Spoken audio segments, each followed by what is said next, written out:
मृतलोक में पाप पुण्य करो वो याद है, वो भगत दिए हुए तुम्हारे छुटकारा नहीं होता।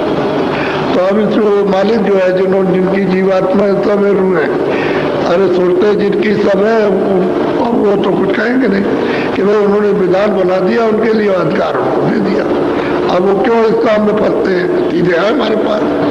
मालिक ने जब इनको दिया तो ये कहा था मैं नाम से उतार रहा हूँ तुमको, नाम को छोड़ दो। नाम अगर छोड़ दिया तो तुम लोग वहां भटक जाओगे, फिर मेरे पास नहीं आओगे।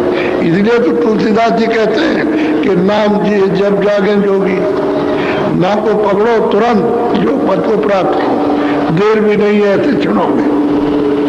ऊपर तो जो जाओगे जाओगे ही, लेकिन ये योग पद प्राप्त करोगे नाम को पकड़ कि जिससे नाम आ रहा, आवाज निकल रही, उसी नाम को पकड़ो, उसके पास फौरन पहुंचो, दर्शन करो। ऐसे मतलब ये सुविधा है। तो कलयुग में तो याद का आपको दिया कि भाई कलयुग में और युग में नहीं, सतयुग तो खत्म हो गया, त्रेता आया, द्वापर आया, तो अलग अलग क्रिया सबकी रखी है, त्रेता की अलग है और द्वापर की अलग। और कलयुग में कहते हैं कलयुग केवल ये जोग न जग न ज्ञान और एक आधार नाम, नाम को कलयुग में सब नर नारियों को याद कर दिया कि नाम को पकड़ लो और वापस हो जाओ। तुमको क्या पाप पुण्य करने की जरूरत है? तुमको आनंद के और समृद्ध सागर में, यानी संपूर्ण सागर में, वहां किसी तरह कोई तकलीफ है ही नहीं, उसमें जाना है तो अपना रास्ता पकड़ो, चलो यहाँ कहाँ प्रदेश में, प्रदेश में नहीं। जैसे आप कहते हो हमको तनख्वाह नहीं मिलती है, वेतन कर मिलता, हमारा गुजारा नहीं होता है, तो महाराज तुम बाहर चले जाए, कहाँ जाओगे? चले बाहर देशों में चले जाएंगे, और तनख्वाह अच्छी है और मिलेगा तो गुजारा अच्छा हो जाए। अरे हमने कहा तुम अपने देश में रहते हो, वहाँ कोई गड़बड़ी हो जाए तो बड़ी मुसीबत होगी। हम उसको समझाते हैं तुम्हारा देश में भी अच्छा है, तुम अपना जो कुछ मोहन में खाते पीते हो कमाते हो उसी में गुजारा हो जाता है, क्यों लालच करते हो? लालच में मारे जाओगे। तो फिर थोड़े दिन तो चुप रहे, फिर 1 महीने के बाद आए महाराज कह दीजिए, तो हम नहीं कहेंगे, तुम अपनी मर्जी से जाना चाहो तो चले जाओ। हम ये नहीं कहेंगे, नहीं तुम कहोगे आपने कहा था तो हम चले गए, तुम्हारी इच्छा है चले जाओ। चले गए, गए वहां जा करके उनको काम मिल गया, वेतन अच्छा मिला, तो उन्होंने वेतन से इतना भी खर्चा चला, यहाँ भी भेज दिया, कुछ बचाया नहीं, कुछ बचा भी लिया, कुछ खर्च भी किया, कुछ यहाँ बच्चों को भेज दिया। अब इस तरह से धीरे धीरे इकट्ठा करते रहे तो बहुत हो गया।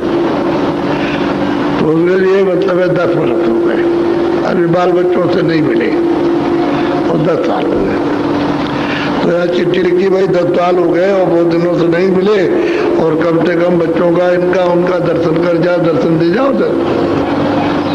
तो कह लगे हमने मकान भी ले लिया है और पैसे भी हमने खजाने में जमा किए, और तुमको हर महीने भेजते रहते हैं, थोड़ा और इकट्ठा हो जाए तो ज्यादा लेकर के आएंगे। तब तक वहाँ एक ऐलान हुआ कि जितने भी विदेशी हैं हमारे देश में रहते हैं सब बाहर चले जाओ 15 दिन में, और कोई खजाने का पैसा नहीं ले जा सकता, मकान रहेगा बेच नहीं सकता, कुछ जो कपड़े पहने हो तो धन वगैरह जो तुम्हारे पास घर में है मकान में वो नहीं ले जा सकते, सामान जो पहने वही ले जाके अपने देश लौट जाओ। अच्छा मैं आपसे पूछता हूँ क्या करोगे? अरे वहां तो ऐलान हो गया कि भाई तुम वापस चले जाओ, कुछ ले नहीं जा सकते। अब तुम सोचने लगे अगर पहले बच्चे बुला रहे थे और चले जाते तो बहुत अच्छा था, अब ऐलान हो गया। तब तक 4 दिन के बाद ऐलान हो गया कि जो नहीं अब समय के अंदर जाएगा तो 10 साल की सजा। तो अब सोचने लगेगा अगर छुप भी जाते, लेकिन किसी ने कह दिया कि देखिए ये है विदेशी और ये छुप गया, इसने नाम बदल लिया, ये तो 10 साल की सजा हो जाएगी। तो अब क्या करें, लाचारी से चले समुद्र के किनारे बता दिया, तो उन्होंने वहां जहाज खड़े। जब वहां गए तो अधिकारियों ने कहा ये कपड़े उतार दो, ये कपड़े उतारो। कपड़े उतारवा लिए, उनको एक लंगोटी दे दी कि ये पैरो, और पैर के वो जहाज खड़ा उसमें बैठ जाओ, देश पहुंचा दिया। लंगोट तिरंगा कर दिया और लंगोटी पैर करके आए, कुछ नहीं। अब उनको बात आई कि बाबा जी ने ठीक कहा था, हम अपने देश में रहते कैसे भी रहते, कपड़े तो पहरे रहते, कम से कम मोटा छोटा कमाते खाते, लेकिन आपको तो हमको नंगा कर लिया, हम कुछ नहीं ले जाते। ये है परदेश। तुम बादशाह बनो, तुम धनी मारी बनो, तुम विद्वान बनो, तुम्हारे पास सबके हजारों बीघा नहीं लाखों बीघा जमीन है तुम्हारे पास, लेकिन ये तो परदेश है। वो तो जैसे ही उसका ऐलान हुआ कि बात मनुष्य शरीर का समय पूरा हो गया, स्वास्थ्य की पूंजी और उतर से आवाज आई कि तुम तैयार हो जाओ, मकान खाली कर दो बाहर। इतने में हो तो बात सबकी गुम हो जाए, और कुछ नहीं रहे, ना वो देख सकता है, न सुन सकता है, न बोल सकता है, न समझ सकता है। पागल क्या चीज है उसके सामने, वो जाबाज के सामने। अगर हो गया फर्श जमीन पर गिरा, तमाम लोग दौड़ पड़े, जो जहाँ राजा है तो उसको देखने के लिए दौड़ पड़े, क्या हो गया क्या हो गया, और धनी मानी तो उसको देखने के लिए कुछ लोग आ गए, गरीब बेचारे को तो है ही, और वो तो मकान है, सब सामान रखवा लिया। सुनना, देखना, बोलना, समझना, भाषा, भूसा, जो कुछ भी है, सब रुपया पैसा, जमीन जायदाद, रिश्तेदार, कुटुंब, परिवार, बच्चे सब धरवा लिए और नंगा करके। ये परदेश है, आपको ये काल का देश नहीं है, आपका देश नहीं जो अड्डा जमाए हुए, जो कहते हैं हमारा हमारा हमारा। तो मोटी बात आपको समझा रहा हूँ, बहुत गहन बात नहीं है, समझदारी की बात है।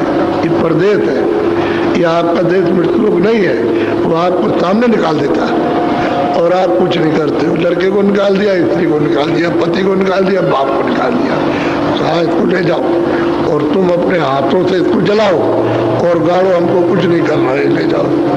तो तुमको गाड़ना और जलाना, पानी में बहाना है और कुछ नहीं जा सकता। कह रहे इसके साथ कुछ नहीं जा सकता, कोई चीज नहीं। बस वहाँ गए तो यहाँ से तो कपड़ा ढक के ले गए, वहाँ बैठा रहता है एक आदमी।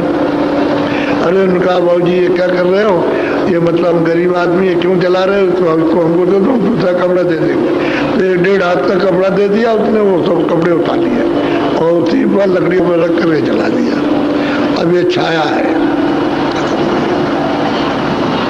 अब बताओ तुम्हारी कैसी, न तुम्हारी आते में थी, न रहते में है, और न देखते में है, और जाते में तुम्हारी नहीं है, और फिर भी कहते मेरी है। अब सोच लो इस बात के लिए अच्छी तरह।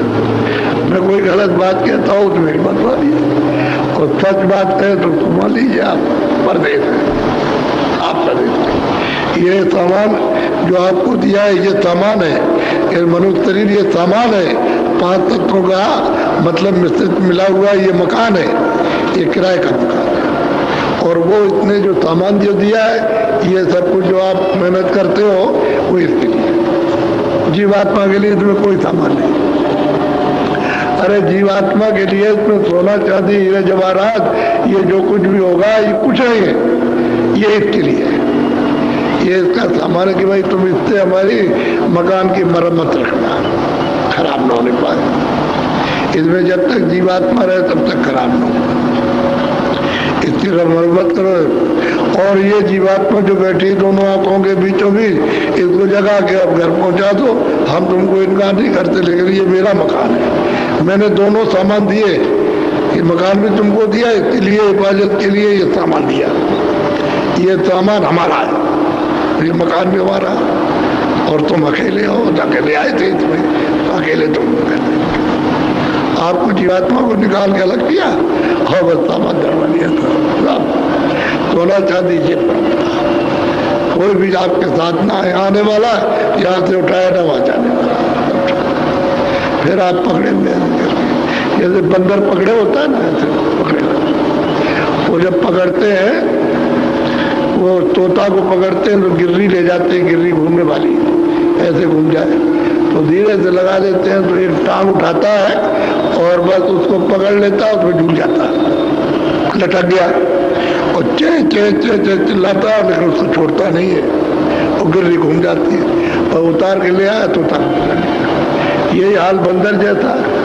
अरे हाथी है, वहाँ जंगल में गड्ढा खोद करके उन्होंने मतलब कागज का हाथी बना दिया, वो गड्ढा खोद दिया और हाथी जाकर मस्ती में जाके जो उस पर एकदम से कूदा रगड़ा लगाया तो कागज तो फट गया, गड्ढे में चला गया।